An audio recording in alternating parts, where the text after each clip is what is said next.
জমিন আল্লাহ বানাইছেন কুন ফায়াকুন বইলা, কিন্তু আমারে আপনারে আল্লাহ পাক কুন ফায়াকুন বইলা বানায় নাই।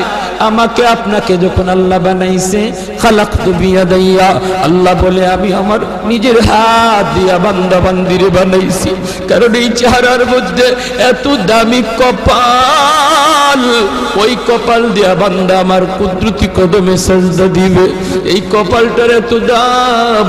এই কপাল কুন ফায়াকুন বললে হয় না, এই কপাল ফেরেশতাদের হাতে বানাইলেও হয় না, আমি আল্লাহ নিজের হাতে বানাইছি। আল্লাহ পাক কই আমি আল্লাহও দেখি জমিনে কেমন অন্যায় হয়, অত্যাচার কেমন জুলুম হয়, জমিনে কেমন অন্যায় হয়, অত্যাচার হয়, কেমন জুলুম হয়, কেমন গুনাহ হয়, আমি আল্লাহ দেখতেছি, আমি আল্লাহ দেখতেছি। আমার